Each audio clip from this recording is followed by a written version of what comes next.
Après la proclamation des résultats par la Commission électorale nationale autonome, quelques citoyens béninois donnent leurs impressions.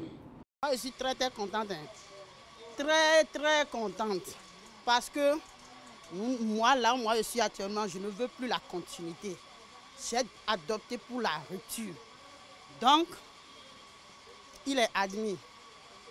Nous sommes contents. Ensemble, on a voté à Patrice Talon parce qu'il nous a proposé que si on a voté, il est devenu président, qu'il va nous aider afin que les motos, on va laisser pour aller travailler, tout le monde va trouver du boulot et on va gagner beaucoup de salaire. Donc, Malais donc nous a promis aussi, nous, les émigrants, nous avons aimé Patrice Talon. Ensemble, on a voté, on a donné la victoire. Et comme lui aussi nous a promis, on ne sait jamais. Si arrivé là-bas, il peut changer sa parole, on ne sait jamais. Mais nous sommes derrière lui pour le soutenir. Cependant, les Béninois attendent beaucoup du roi du coton, Patrice Talon. Je lui demande pardon de laisser tout ce qui s'est passé. Parce que c'est le bon Dieu qui élit le président d'un pays. Donc, on a tout dit sur lui. On l'a insulté, on a tout dit. Mais pourtant, il est élu, donc il n'a qu'à tout laisser. Deuxièmement, moi, je lui demande quelque chose pour notre marché. Là, nous sommes vraiment, on souffre. On souffre beaucoup. Quand il pleut, c'est des bassines que nous prenons comme ça pour prendre de l'eau. Si vous voulez, je vais vous montrer. Notre WC là, c'est cassé. J'ai tout dit, mais personne n'a rien dit. J'ai écrit à la mairie et pourtant rien. Je lui demande pardon. Il n'a qu'à venir nous aider. Nous les pauvres sommes confrontés à de graves problèmes fonciers. Nous nous saignons pour acheter des parcelles que des riches viennent nous arracher grâce à leurs immenses fortunes. Nous souhaitons vivement qu'ils règlent ce problème. On a dit tellement de mal de lui lors des campagnes, mais nous les pauvres espérons qu'il pensera à nous et surtout qu'il ne nous décevra pas. Ainsi, beaucoup de défis attendent le nouveau locataire de la Marina pour les 5 prochaines années.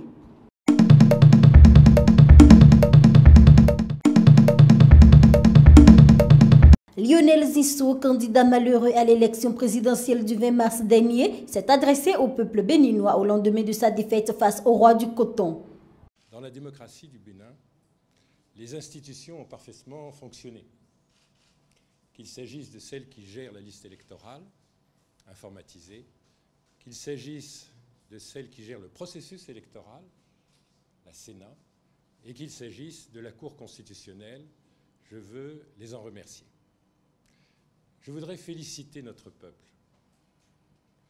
Nous avons eu un second tour comme le premier et comme la campagne électorale, empreint de calme, de sérénité, d'espoir.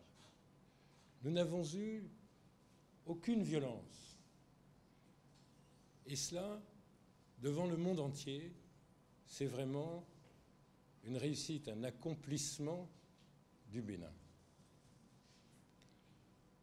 Je voudrais évidemment féliciter à travers le peuple si mûr ce grand sens de l'avenir, ce grand sens de l'intérêt général.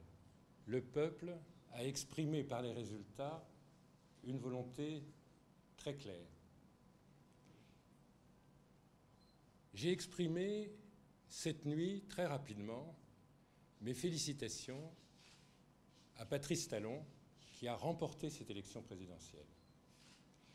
Je l'ai félicité pour sa campagne, pour ses projets et je lui ai souhaité bonne chance. Je lui ai indiqué aussi que, en tant que Premier ministre, j'étais à la disposition de son équipe de transition et de lui-même, s'il souhaitait, pour aller plus vite dans les dossiers, recevoir toutes les informations dont il a besoin. Cette conversation a été, à l'image de la démocratie du Bénin, une conversation cordiale. le nouveau président qui prêtera serment le 6 avril sera bien évidemment le président de tous les Béninois. Et j'appelle évidemment tous à respecter les résultats du scrutin. Cela va sans dire, et d'ailleurs, c'est déjà le cas dans tout notre pays. Le nouveau président peut réussir, il doit réussir, il va réussir.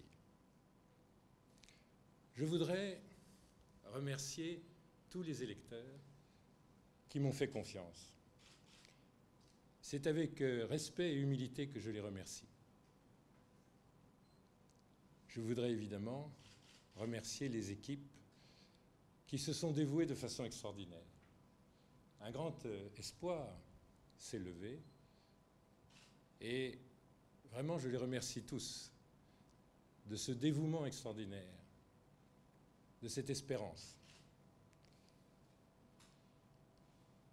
Je voudrais aussi vous dire que, à titre personnel, c'est bien mon intention que de servir mon pays et de continuer à le servir.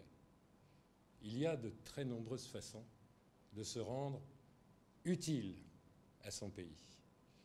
Et je compte bien être dans l'amour de la patrie, dans le respect des institutions, dans le respect des nouvelles institutions. Je compte bien être là pour accompagner cet élan de développement qu'au-delà de toutes les opinions politiques, notre peuple tout entier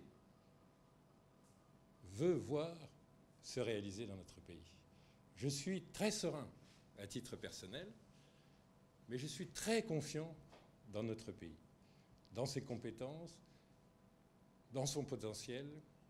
Je sais que notre pays, comme beaucoup d'autres des pays frères en Afrique, souffre et qu'il faut beaucoup de réformes et qu'il faut absolument tacler la misère, la défaire et le chômage. Mais nous avons des atouts très importants. Et je suis sûr que la nouvelle administration saura réaliser ce potentiel. Le Premier ministre sortant s'est dit disposé à apporter son appui à la nouvelle équipe, démontrant encore une fois son esprit de fair play.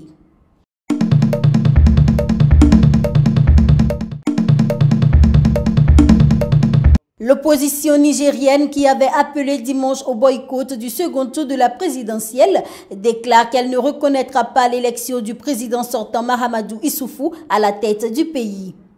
Le score que nous sommes en train d'entendre au niveau de la CENI, 98%, 80%, 77%, ça nous rappelle l'état d'exception. Aujourd'hui en Afrique, depuis 90, on n'entend plus parler de ces chiffres-là. Et je pense que c'est une honte nationale. Il se fait honte au peuple nigérien.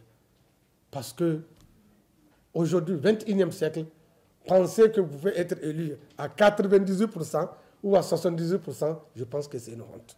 La coalition de l'opposition pour l'alternance COPA 2016 estime que les Nigériens ont rejeté, je cite, ce simulacre d'élection en répondant massivement à son mot d'ordre de boycott. Nous disons que Issoufou Mahamadou n'est pas élu. Par conséquent, la COPA ne reconnaîtra pas les résultats issus de ce scrutin. Conséquemment, la COPA ne reconnaîtra pas le président Issoufou comme président de la République. À partir du 1er avril, j'ai l'arrêt de la Cour constitutionnelle de 2011. À partir du 1er avril, ce ne sera plus Issoufou Mahamadou, président de la République, mais ce sera tout simplement monsieur ou le camarade Issoufou Mahamadou. Tout simplement. La Commission électorale nationale indépendante CENI, qui dispose de 5 jours pour proclamer le vainqueur de la présidentielle, a commencé à annoncer des résultats dans la nuit de dimanche à lundi. Mais pour le moment, seuls les résultats de 13 des 308 communes ont été compilés.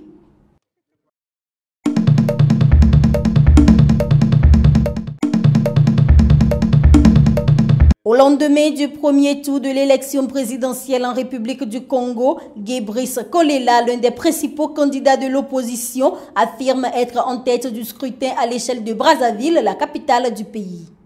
La réalité, c'est que je suis largement en tête à Brazzaville. Et à l'extérieur aussi, d'après les compilations que nous avons sur Pointe-Noire, je me défends pas mal. Qu'on ne me dise pas qu'on m'a battu alors que j'ai gagné. Je ne peux pas accepter cela. On ne vous l'a pas encore dit. Non. Je crois qu'on ne me le dira pas non plus. Avant le scrutin, l'opposition avait jugé que les conditions n'étaient pas remplies pour des élections crédibles et transparentes. L'opposition a pourtant appelé le peuple à exercer sa souveraineté au cas où le président sortant l'emporterait dès le premier tour, comme il l'a promis à ses partisans.